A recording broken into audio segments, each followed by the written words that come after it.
Bom dia, bom dia, bom dia, comunidade, bom dia, Campo Progressista. Estamos aqui começando mais uma edição do Fórum Café, esquentando as manhãs frias, né, dessa primavera, entre aspas, aí de junho, né, do que a gente tem visto aí nos movimentos pelo mundo afora e aqui no Brasil também, né. Hoje a gente vai começar aqui dando um bom dia pelo pessoal que está no Facebook com a gente. A Odete Pereira Lopes foi a primeirona a chegar. Bom dia, Odete. Também a Cidinha Furtado, bora para cima. É isso aí, Cidinha, vamos lá.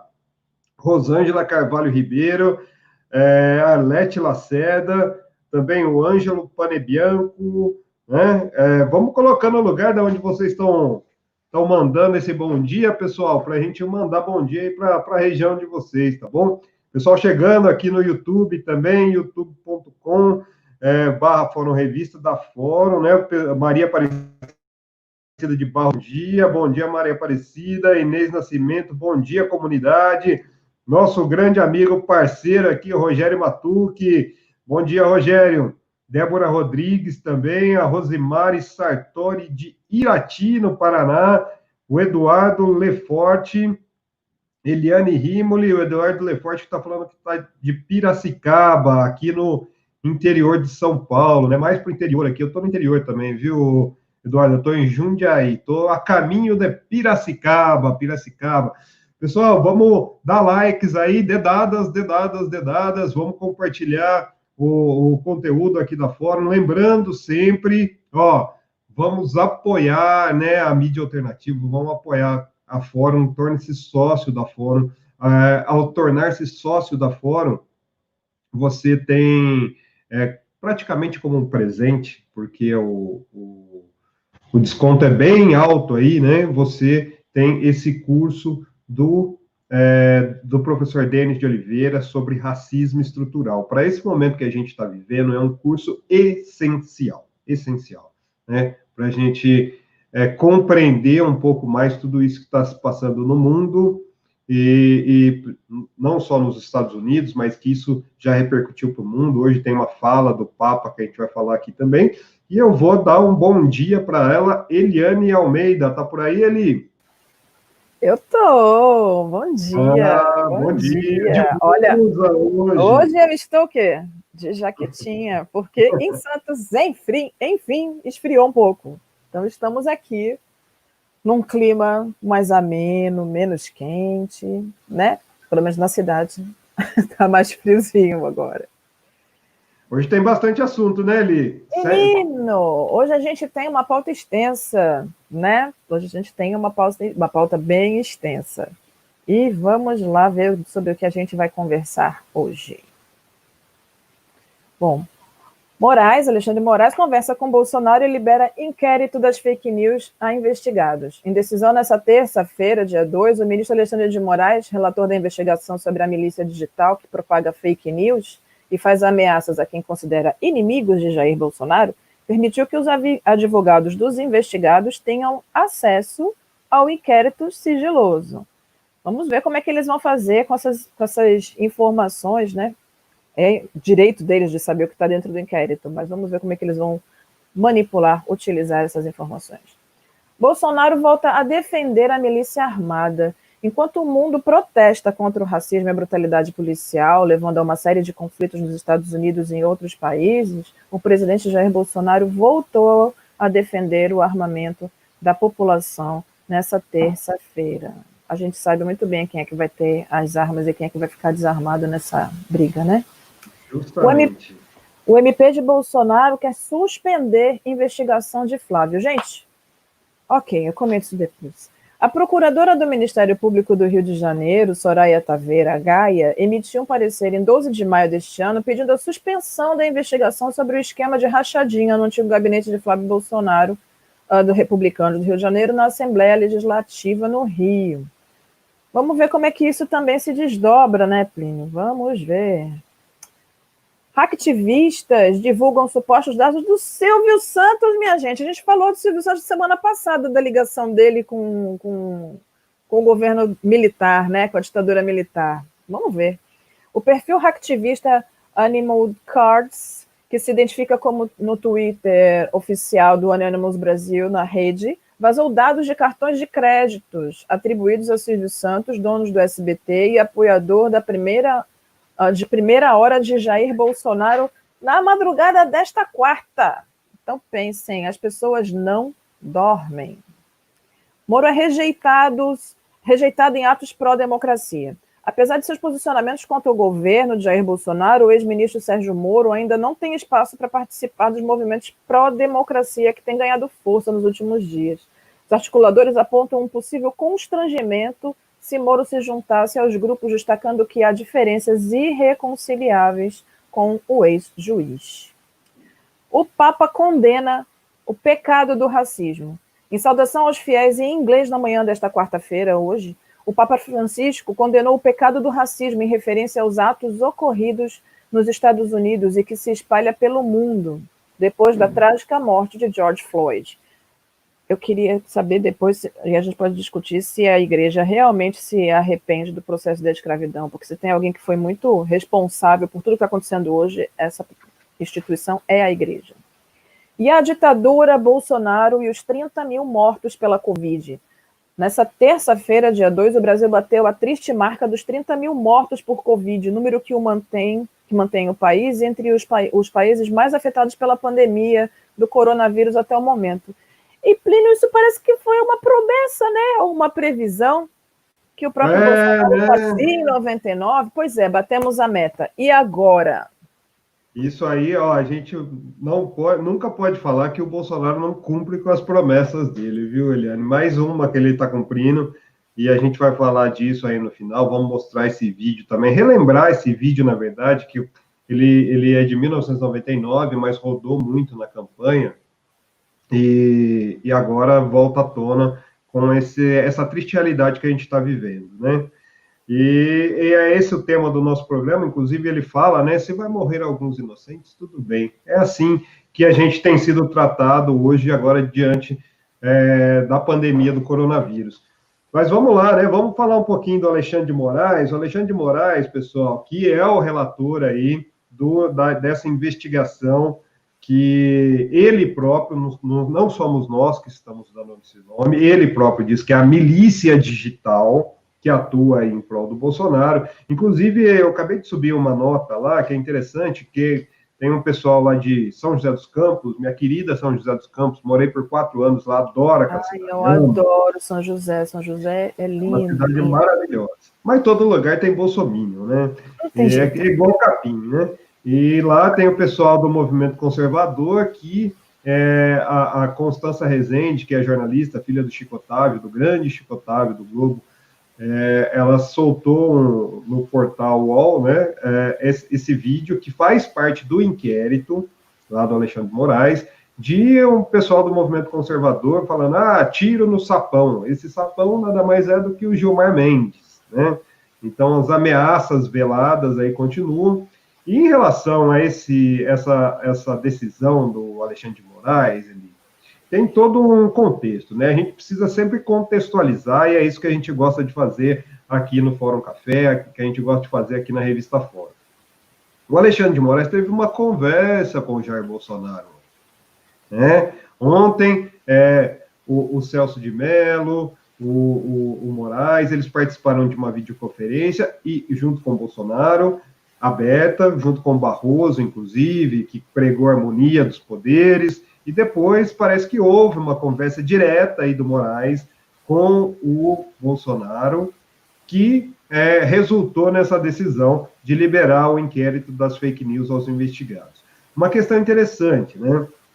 Que o Alexandre de Moraes, eu sempre falo, sabe, para lidar com um tipo de pessoa, eu não vou classificar, não vou rotular, mas um tipo de pessoa, você tem que colocar pessoas que são, como diria a minha avó, da mesma laia, né, Eli? E o Alexandre de Moraes, a gente conhece ele de longa data também, de secretário de Segurança Pública em São Paulo, do Kassab, né? Protagonizou como ministro da Saúde do Temer aquela cena dantesca no meio vestido como militar, no meio dos pés de maconha ali próximo ao Paraguai. Tem toda uma questão que envolve aí. E o Moraes, ele suspendeu, só que ele não é bobo. Ele vai liberar esse inquérito, esse processo, Mas o que ele determinou? Que as cópias sejam retiradas no STF, com horário marcado pelos advogados do Weintraub, do Alan dos Santos, de todo esse grupo criminoso.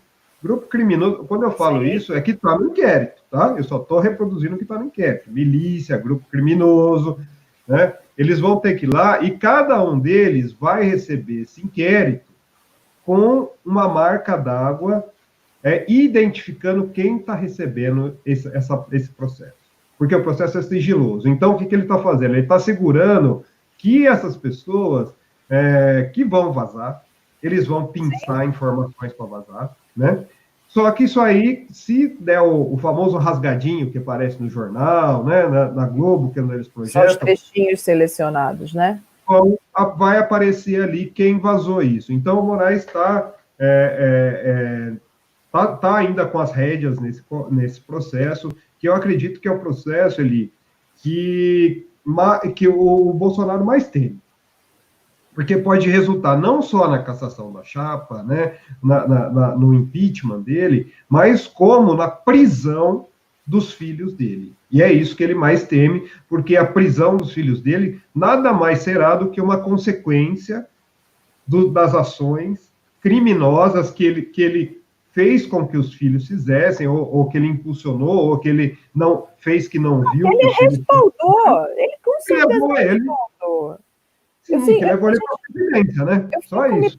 Eu fico, de fato, me perguntando... Assim, eu estava vendo agora há pouco um vídeo dele que está no Twitter, que algumas pessoas estão retweetando, na época da campanha, ele falando de como os candidatos faziam acordos com outros partidos, de como as pessoas prometem coisas que não vão cumprir. E, assim... absolutamente tudo o que ele disse que ia fazer. Ele não fez nenhuma promessa, né? Mas muitas coisas que ele disse que não faria, ele está efetivamente fazendo agora. E eu fico muito...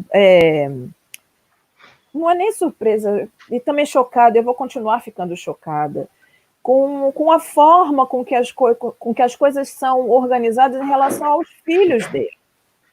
Ele é daqueles pais que fecham os olhos para o erro, e passa o pano, e está tudo bem, porque, afinal de contas, né, está tudo bem. Eu também fico me perguntando como esse homem conseguiu chegar a deputado no Rio de Janeiro, sendo ele do Vale do Ribeira, em São Paulo. Numa região extremamente pobre, na verdade, é a região mais pobre do Brasil, né, que tem um índice de desenvolvimento humano baixíssimo, e onde estão localizadas... tem mais de 60 comunidades quilombolas ali na região do Vale do Ribeira. Então, tem um desenvolvimento humano bastante baixo, e ele vai ser deputado no Rio de Janeiro. Queria entender como é que foi que isso aconteceu. E aí a gente vai falar dele, deputado, um pouco mais para frente. Mas o que me choca de verdade é essa coisa de eternamente fazer de conta que não aconteceu e ficar... E aí eu fico pensando assim, o que vão fazer essas pinçadas dentro desses processos, e como é que isso vai ser utilizado, porque eles têm essa coisa de descontextualizar e usar palavras para jogar assim e fazer com que as pessoas acreditem que tudo que está ali naquele processo é mentira, que tudo que está no processo não faz sentido. E vamos ver como é que o Alexandre de Moraes, que era partidário ali, vai administrar essa crise, porque agora está todo mundo de olho nele também, né? Pois é. E a gente, falando em promessa cumprida, a gente vai partir para o próximo assunto aí. Antes disso, eu vou dar um bom dia para o pessoal aqui, ó. Bom dia, Flávia Moraes, que está sempre com a gente aqui, a Eliane Rimoli, Deise Azevedo. Aqui a Deise Azevedo está falando que ele morava no Rio de Janeiro, Marechal, Vila Militar, né? Ele foi para lá justamente por causa do Exército, né? Do Exército. O Ricardo Rodrigues, de Vitória na Conquista, Bahia. Oh, maravilha. Pessoal agora, chegando aqui no Facebook também, viu? Ó, de Fortaleza, a Patrícia Mendes da Paz, que está mandando um abraço especial para o Rovai, que conheceu quando foi finalista do edital Tecnologias Sociais Bebê e Fórum. A Adílio Barbosa também, o Adílio está mandando aqui, viva a democracia, Ivania Ananias, Marli Fátima, a Marileide, o Paulo Oliveira Quilhas, que está sempre com a gente aqui também. É isso aí, pessoal. Lembrando, dedadas e torne-se membro, vamos fazer, seja sócio da Fórum. Vamos, o Renato Rovai e a Adri de Lourenço, eles organizaram o primeiro encontro, né, dos membros da Fórum, que é uma live fechada, no último sábado, foi muito bacana. A ideia é que isso vá à frente aí agora com convidados especiais, então vamos lá, né? Vamos auxiliar aí a mídia alternativa para a gente lutar justamente com essa milícia que está querendo se armar agora, né, Eli? Gente do céu. Pois é. E aí o nosso presidente da República diz com todas as letras que é necessário que que os brasileiros estejam armados para se defender das pessoas que estão em manifestações. O que ele está incitando? O que esse homem está incitando? Porque, na verdade, quando a gente fala de armamento, a gente está dizendo que, primeiro, olha só, e aí é o que das incoerências. Eles entram nos morros, nas comunidades, e aí quem está armado é bandido. E aí a gente já sabe qual é a forma física de quem é o bandido. Mas ele está estimulando que as pessoas tenham armas. Lhe pergunto, quem tem autorização para ter essas armas? Quem tem dinheiro, né, para ter. Então, pois é, quem tem dinheiro e quem é que tem a autorização? Porque o que a gente vê é latifundiário tem direito a ter arma e aí ele vai atacar quem? Quilombola e indígena. E tá tudo bem, mas se o indígena tiver um revólver, tá errado. Como assim que indígena tem revólver na mão? Como assim? E aí a gente... Então, são 2 pesos e 2 medidas. E a gente está vivendo, como ele mesmo previu, lá em 99, uma guerra civil. Que a gente está com um número de 30 mil, e aí atravessando o samba totalmente, falando de muitas coisas ao mesmo tempo, mas, na verdade, essa meta dos 30 mil que ele fala lá atrás já passou e foi pelo Covid. Então, se a gente pegar a guerra civil, efetivamente, polícia contra a comunidade, o nosso saldo é infinitamente maior. Inclusive ele usa como exemplo aí, né, na postagem que ele fez, um vídeo que mostra muito bem que racismo e fascismo andam de mãos dadas, né? Mais do que de mãos dadas, andam abraçadinhos, pulando, né? Mostra aí para a gente ver, coloca esse vídeo ali, por favor. We have received information in social media that some of the criminals were going to take their criminal conduct into the neighborhoods. I would tell them, if you value your life, you probably shouldn't do that in Polk County, because the people of Polk County like guns. They have guns. I encourage them to own guns, and they're going to be in their homes tonight with their guns loaded.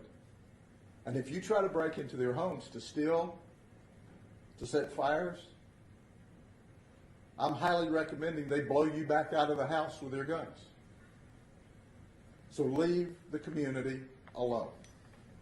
And we'll do our best to support the community.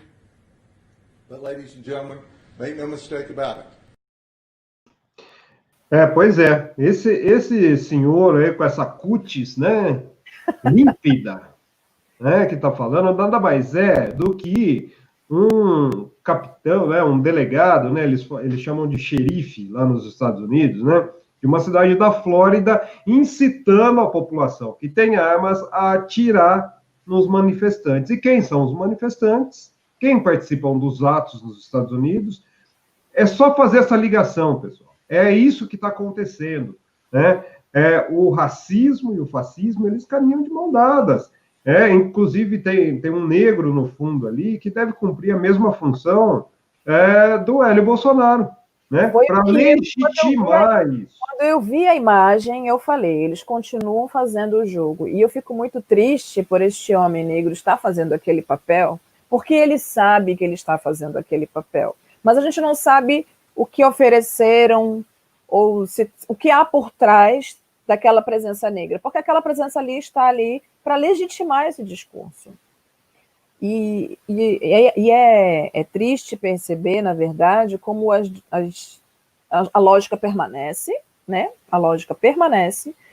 E aí, quando a gente retoma os grandes líderes negros nos Estados Unidos, e aí eu vou levantar de novo o Malcolm X, que foi assassinado em 65, e que dizia que os negros tinham que andar armados, o Black Panther, o movimento Black Panther era totalmente a favor de que se usasse o direito americano de andar armado. Porque o negro com uma arma é uma ameaça e o branco com uma arma não é uma ameaça. Porque o que a gente está vendo são os brancos matando efetivamente, com licença poética, requintes de crueldade, e a gente não poder de jeito nenhum se defender. Porque no momento que a gente se coloca para se defender, a gente passa a ser o vilão da história. Que é isso que a gente está vendo o tempo todo. Pois é. O Matuque está te pedindo aqui, Eli, depois se você quiser eu te passo o contato dele, ele está falando que tem um programa no canal dele, o canal do Matuque, vão lá curtir também o canal do Matuque. Eu preciso conhecer o Matuque, eu estou muito curiosa para conhecer o Matuque. O Matuque é um guerreiro das ruas aí, ele tem um programa no canal dele muito legal, que ele lê para os telespectadores alguns textos, né?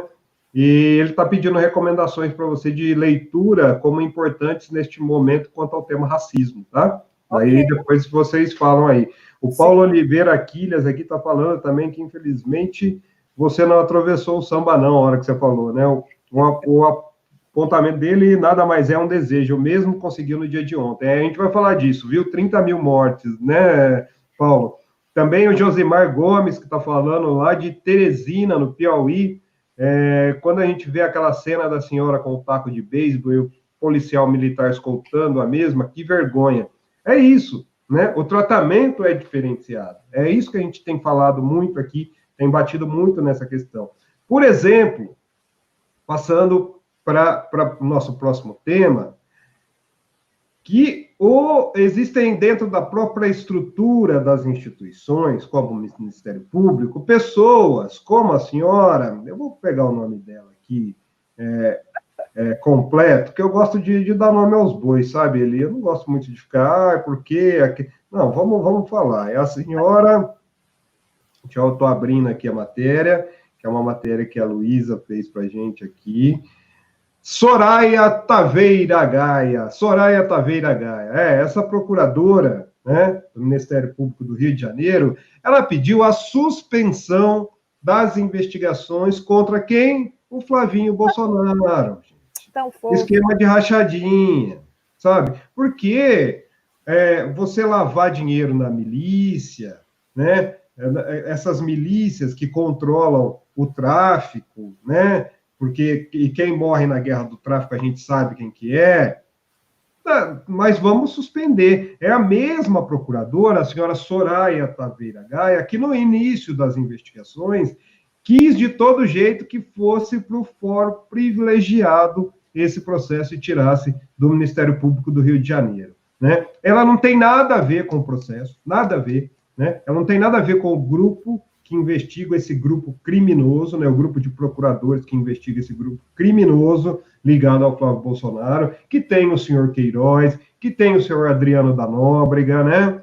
Que inclusive o senhor Adriano da Nóbrega, que fazia parte daquele escritório do crime, o mesmo escritório do crime que matou a Marielle, né, e tinha a mamãe e a esposa empregada no gabinete nesse esquema de rachadinha. Então, quer dizer, a gente vê que as coisas não funcionam. Não existe dois pesos e duas medidas aqui, né? Então, como é que você quer montar uma milícia, armar uma milícia, né, armar pessoas de bem, como ele diz? Quem são essas pessoas de bem que vão ser armadas? Essa é a grande questão, né? Então, seu Jair Bolsonaro, tome cuidado com as coisas que você faz. Porque, assim, já está mais do que provado. E o Anonymous, né? O pessoal aí, os hackers, os hacktivistas, que liberaram, vazaram aí os dados deles, né? Agora vazou também do Silvio Santos e colocou o negócio ali. Ó, tem... Nosso presidente tem algumas ligações aí que vão ser reveladas em breve. Fique tranquilos, né, Eli?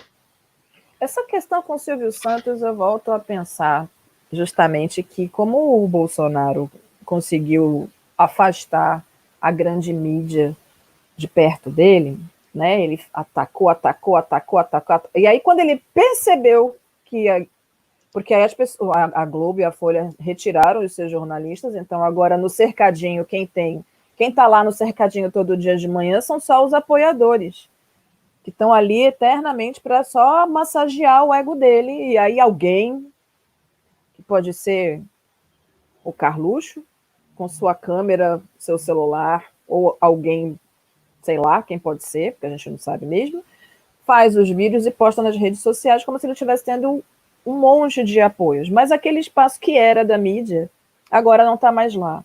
E aí ele não vai conseguir se movimentar se ele não tiver acesso à mídia. E o Silvio Santos já tem esse histórico de proximidade, então, com questões políticas. E é a segunda, eu não sei como é que está hoje, mas eu acho que é a segunda em audiência. E a gente também já falou disso aqui no programa, de que essa audiência é justamente esse povo que vê no Bolsonaro uma referência como possibilidade de transformação e de acesso a outras coisas. Porque eles se sentem, esse povo, essa gente da gente, como o Bolsonaro se posiciona o tempo todo, né? Então a gente tem que ficar de olho em como o SBT vai começar a ser utilizado pela família Bolsonaro. Já está sendo, né? E a segunda em audiência e segunda também em verbas publicitárias do governo, né? A primeira, lógico, do Edir Macedo, e agora o SBT, a gente sabe disso. Gente, é toda uma questão que liga aí, né, o Silvio Santos ao Bolsonaro, que não é de hoje, é dessa ligação que a gente já falou dele com a ditadura. Mas o interessante aqui é que nessa publicação, né, que foi feita por esse grupo hacktivista, que eu não sei se é realmente, por isso que a gente tomou muito cuidado para colocar na matéria, se é realmente o Anonymous, né? O braço do Anonymous aqui. Mas eles simplesmente divulgaram os dados do cartão de crédito do Silvio Santos após uma outra conta aí, né, divulgar que eles pegaram os dados de um cartão de crédito de um político, que eles não revelam quem, né, e usar para fazer uma doação de $1.700 para uma organização de combate ao coronavírus, né? Então, é isso que está acontecendo, e foi isso que aconteceu ali, né? Depois que essa organização colocou, falou assim, façam o mesmo.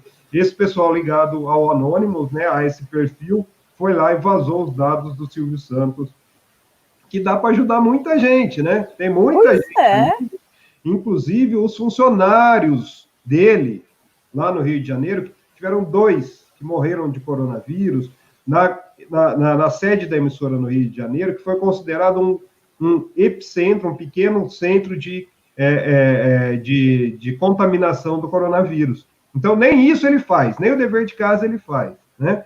Então, é isso que está acontecendo. A gente vê que essa guerra que a gente fala, né, sempre aqui, essa guerra de narrativa, é uma guerra que se dá muito também nos bastidores aí, na web, né, lá na Deep Web. O Ricardo Rodrigues está colocando aqui, que quando tínhamos menos de 1.000 mortos, esses bolsominions, manifestoches, colocando um monte de rótulos aqui, foram para a rua pedir por mais mortes e zombar da cara da sociedade. É isso que a gente está vendo, sabe?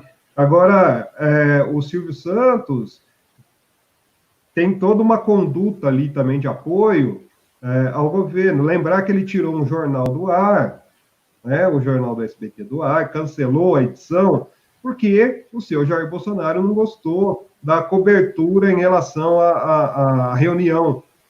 Do dia 22 de abril. Aquela fatídica reunião ministerial.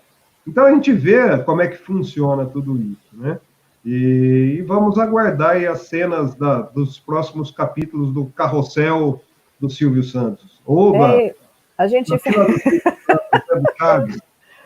Essa questão do Carrossel foi engraçada. Eu me lembrei de minha criança nesse processo. Mas eu fico me perguntando por que Por exemplo, a gente tem visto, isso a gente não está comentando aqui agora, mas é uma observação que eu faço dentro do processo de publicidade, do que a gente tem visto nas mídias. Os grandes bancos. Gente, o que é a Vale doando dinheiro para combater coronavírus? O que a Vale fez quando aconteceu tudo com as barragens? Até hoje, a galera que sofreu com tudo que aconteceu, as cidades ainda estão destruídas, as pessoas ainda estão sem ter nada, e eles estão dando dinheiro. Por que eles não fazem o que eles têm que fazer de fato? Sabe? Então, é a utilização da morte, a utilização do sofrimento para fazer marketing. E aí me dá raiva, não é nem ficar chocada, não. Porque eu sei que existe o departamento de comunicação que está ali olhando para isso e vendo isso como oportunidade de negócio. E isso é desesperador, porque a cada dia, a gente percebe que o que está à frente de tudo é, de fato, o processo financeiro. Não são as vidas. E aí as pessoas que vão para a rua para lutar por vida, por direito à vida, são consideradas vândalos, bandidos, enfim, tudo que a gente está vendo. E falando em sabujo, tem mais um aí, né, Eli? No próximo tema aí, né? Nosso amigo Moro, que tá triste. Tá triste, né? Ah, gente. Na verdade, ele tá falando, né, que o Bolsonaro é populista. É interessante, né, porque ele acompanhou, é um cara que sabe todos os bastidores da política, desvendou a corrupção, só que nunca percebeu que em 30 anos esse cara ficou lá no Congresso e não fez nada. Enriqueceu, só enriqueceu. E agora quer posar de bonitinho e entrar nos movimentos aí pró-democracia. E tem uma pessoa que eu admiro muito, eu já tive o grande prazer de trabalhar junto com ele, é uma pessoa fora da caixinha, assim, dentro desse sistema midiático. Um beijo, Juca Kfouri. Ai, e falou assim, ó, entrarão todos. A palavra, aspas, do Juca Kfouri, entrarão todos, menos os fascistas. Moro fora, é o limite. Então, é o Moro pra cá, tá? Não vem, não. Moro pra cá. O cara é juiz. Ele estuda as leis, ele sabe usar as brechas, e por isso ele alcançou muitas coisas, usando muito bem as brechas. E aí ele sai do governo tentando melhorar a própria imagem. Ele já tinha escolhido um lado. Ele tem que ser, ele precisa ser minimamente coerente com ele mesmo, cara. Se lá atrás ele escolher um lado, se mantenha dentro. Vai buscar os teus aliados onde tem. Agora, se os teus aliados estão do lado do Bolsonaro, você vai ter que procurar se adequar. Bom, ele tentou dar palestra, não quiseram. Ele agora, não sei se vão querer ele como professor do curso de Direito. Talvez as pessoas tenham memória mais curta. Pode ser que daqui a algum tempo ele consiga. Mas, assim, quando ele escolheu estar nesse governo, ele fez uma péssima escolha. Ele devia ter continuado fazendo o que ele estava fazendo, que estava dando trabalho para a gente bem sabe, mas pelo menos ele não ia estar tão complicado como ele está agora. Eu sempre lembro quando acontece essas coisas daquele depoimento do ex-presidente Lula que falou para ele, avisou, né, como amigo, inclusive. Falou assim, a hora que você cair na desgraça dessas pessoas que hoje te colocam na capinha da Veja, o herói do Brasil, você vai entender o que você está fazendo com as pessoas. E é isso que ele está vivendo, né, Li? É isso que ele está vivendo. Ele está sendo escorraçado. Ele vai ver, quando esse cara entrar numa sala de aula, para dar aula, ele vai ser tratado da mesma maneira. Vai ter uma meia dúzia ali que vai falar herói, outros que viveram esse processo histórico que a gente viveu, que passaram um pouquinho pelo... Vamos colocar desde o Fernando Henrique para cá, e sabe a diferença que existe de um governo Lula para os outros, né? O que o Lula realmente fez nesse país, e que muita gente tenta apagar da memória das pessoas, mas isso não vai ser apagado. E ele vai sofrer essas consequências o resto da vida, né? ainda mais agravado por esse fato dessa tentativa que ele fez aí de fazer um conluio ali, depois eu vou para o STF, você me dá o STF, eu vou aí, empresto minha imagem de rei dos corruptos para esse governo, depois eu ganho uma cadeirinha no STF. É isso que ele fez, é isso. E é isso que ele está recebendo de volta. Moro, um beijo, Moro, para você. Beijo, querido. Vamos lá, então, em frente. E aí a gente tem... Falando um pouco dos atos nos Estados Unidos, que parece que foi mais calmo, né? Eu estou acompanhando ainda, viu? Ele viu algumas questões aqui. Parece que foi a noite mais... com menos casos de violência, mas parece que houve 40 presos. E o Papa hoje se manifestou, né? Como você disse, eu acredito que o Papa, no caso aí, ele fala mais por ele do que pela igreja, muitas vezes. Pois é. Assim, eu sou budista, e então eu tenho uma cisma, me afastei muito da igreja católica quando eu comecei a estudar o processo de escravização e todo o processo histórico, né? Uhum. Dos povos diaspóricos, e aí a responsabilidade da igreja nesse processo que a gente vive hoje não pode ser esquecido, não deve ser esquecido. E o Papa Francisco pediu perdão já por conta disso, assim, logo que ele entrou no papado. E eu gosto demais do Papa Francisco porque ele é um homem coerente. Ele é um homem muito coerente, ele tem feito algumas ações, inclusive aí a gente fica assim como, né? Quando a gente fala do Denis de Oliveira. O Denis de Oliveira foi para uma atividade na ONU, como representante da rede antirracista Quilombação, e foi convidado a participar de uma outra atividade organizada pelo Vaticano. Então, ele já tem essa sensibilidade em relação a população negra brasileira, negra e indígena brasileira, as pessoas mais pobres brasileiras. Então, o Papa Francisco tem esse contato através de instituições locais, e no Brasil, quem está representando, fazendo esse link, é a rede antirracista Quilombação, da qual o professor Denis de Oliveira é uma pessoa proeminente, e foi a pessoa que criou, na verdade, esse movimento, né? E ele é muito sensível. Aliás, ele é franciscano, né? Então ele entende a questão da pobreza. É uma vertente da Igreja Católica que entende essa questão dos desvalidos e dos mais pobres.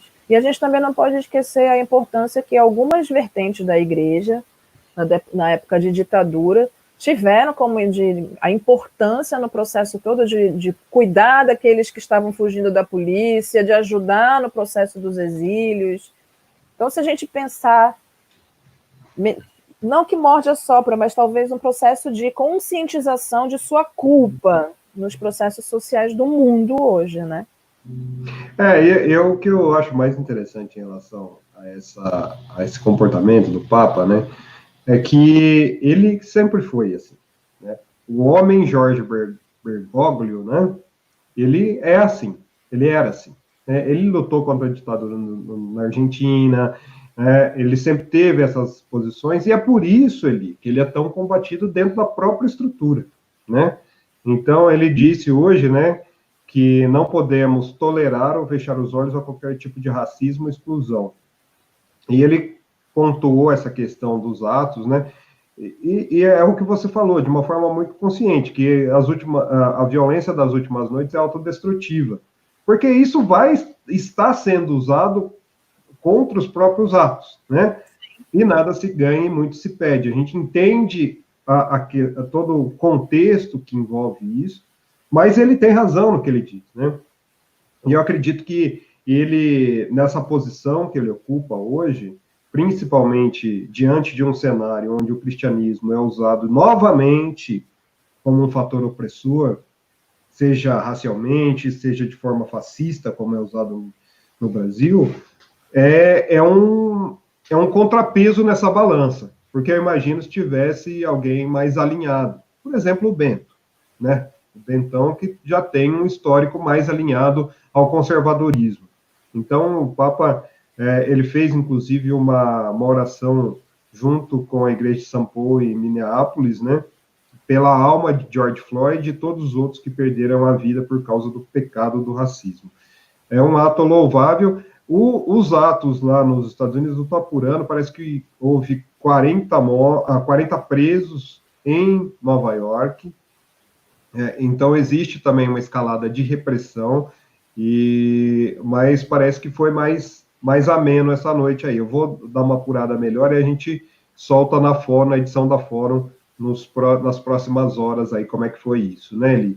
E vamos já chegando para o final, né, que a gente fala pra caramba, já estamos tornando tempo, meninas. Era para fazer um negócio rapidinho e a gente o quê? Se empolga, mas é que é muito bom estar aqui com todo mundo, então... Mas acho que antes da gente falar desse assunto, é interessante a gente passar esse vídeo, né, para a gente relembrar algumas palavras dessa tartaruga que está em cima do poste. Ai, gente, tartaruga em cima do poste é ótimo. Através do voto, você não vai mudar nada nesse país. Tá? Nada, absolutamente nada. Você só vai mudar, infelizmente, quando um dia nós partimos para uma guerra civil aqui dentro. Né? E fazendo um trabalho que o regime militar não fez. Matamos 30 mil. Começando com o FHC. Não deixar para fora, não. Matando. Se vai morrer alguns inocentes, tudo bem. Se não qualquer guerra, morre inocente. Eu até fico feliz se morrer, mas desde que vá 30 mil outros junto comigo. Vou dar as contas para ele, então, né, que ele está fazendo aí, né? Olha, presidente, já foram mortos 31.199 inocentes, isso só pela sua irresponsabilidade diante de uma pandemia mundial do coronavírus. 31.199. Você já bateu a sua meta, tá? Talvez o FHC não tenha conseguido, né? Mas esse é o número que chegamos ontem de mortos, mais um recorde em 24 horas, 1.262 novos óbitos em 24 horas, e a gente já passa aí os 555 mil casos, mais de 500 mil de casos. Então, parabéns, né? Tudo aquilo que você pregou para os seus eleitores, você está cumprindo no governo. Pois é. E aí é aquilo que a gente fala também, né? Quem votou nele não votou enganado. Porque ele mostra desde sempre, se isso foi dito em 99, e o que a gente está vendo é exatamente ele fazendo isso. Ele não está ligando. Quando a gente fala para ele... Eu vi no Twitter também um outro vídeo de uma apoiadora. A apoiadora buscava que ele dissesse... Eu, na minha inocência, acredito que ela estava buscando que ele dissesse alguma coisa para as famílias das pessoas que morreram. E ele diz, eu só lamento muito, mas a morte faz parte da vida. E é isso que ele diz, porque é isso que ele acha.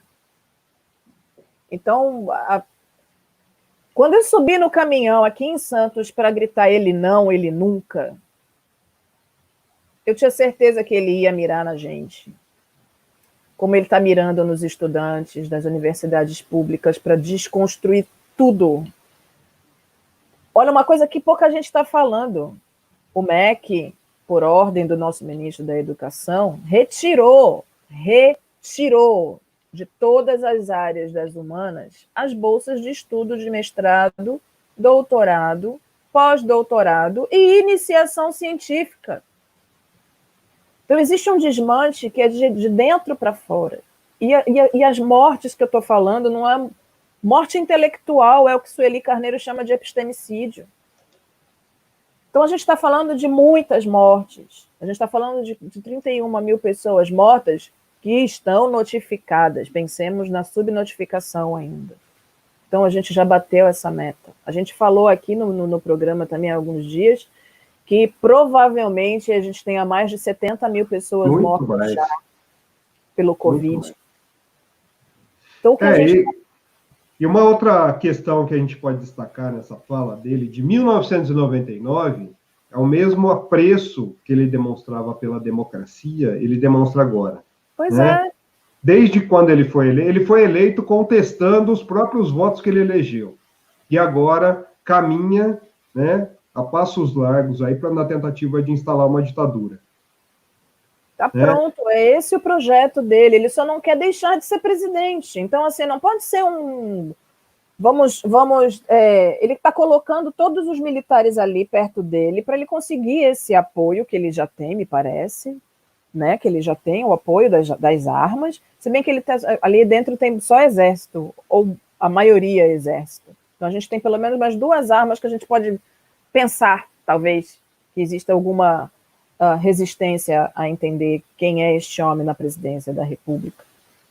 A gente já sabia, inclusive o Isaías Ribeiro, que está comentando aqui no Facebook, você já sabia também quem era, e você é cúmplice, tá bom? Você é cúmplice dessas 31 mil mortes.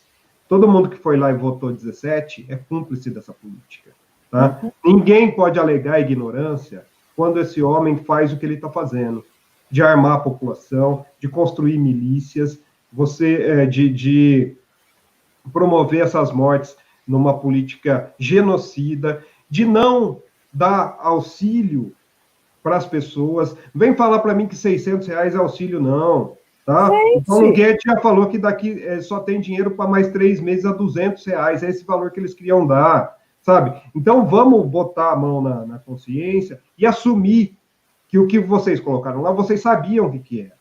Então tem muita gente que agora está arrependido. E ainda bem que está arrependido. Só que a gente precisa encorpar isso, né?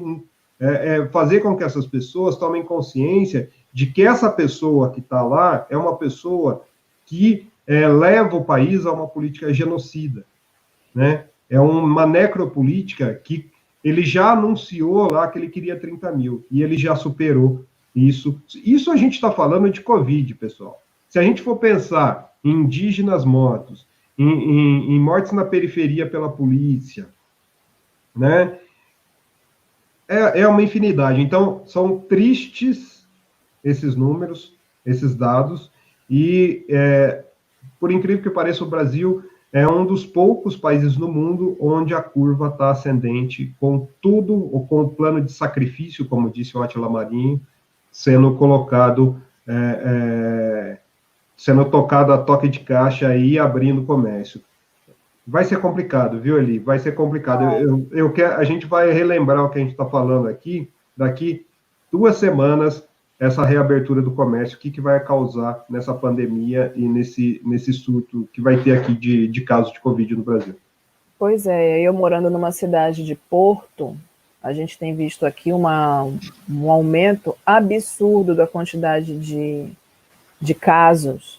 E aí eles estão relaxados porque agora, nas UTIs particulares, né, tem só 75% de pessoas, da capacidade ocupada. Então, mais para os particulares que vão e conseguem ter um tratamento. Mas a gente tem em torno de 91% da nossa capacidade do SUS sendo utilizada. Então, quem é que vai morrer de novo? Para onde vão essas pessoas, né? A gente não tem... acabei de descobrir que meu irmão está com suspeita de Covid e ele está trabalhando e ele não pode parar de trabalhar e ele agora não sabe como é que ele vai fazer para fazer o teste, para ter certeza. E se ele tiver que parar, como é que vai ser? Como vai ser? Porque não é porque trabalha porque acha legal trabalhar, mas é porque precisa comer, é porque precisa... E não tem quem fique com ele. Eu, inclusive, não estou junto com ele lá, justamente porque eu tenho uma mãe idosa que está se recuperando de um câncer e uma filha de 6 anos. Então eu vim ajudar minha mãe. Só que agora ele precisa de ajuda lá. E como é que a gente faz com esse tipo de coisa?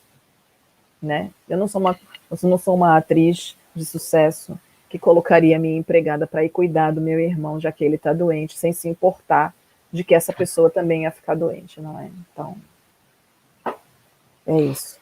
É isso, pessoal. Vamos lá, então, pessoal, lembrando aí de quem está curtindo o programa, obrigado pelos feedbacks, né, por acompanhar a gente aqui. O Márcio Ramos chegou também, né, falando um pouco do Sérgio Camargo, que é um outro assunto aqui que a gente pode explorar muito. Paulo Roberto Carneiro também, Josimar Gomes, Carlos Milton França Júnior, Ricardo Rodrigues, a Marileide Lopes, pessoal chegando aqui. A gente está muito feliz em poder, tem tido bons feedbacks, né? Então, continuem aí nos acompanhando pelo canal aqui do YouTube. Lembrando que às 11h30 tem Fórum 11h30 com o Drilho Lourenço e Renato Rovai. Um beijo no coração, Eliane Almeida, um beijo no coração a todos que acompanham a gente. Um beijo, gente, um bom dia para todos. E é isso, até amanhã. A gente se vê de novo amanhã de manhã. Tchau, pessoal. Tchau, tchau.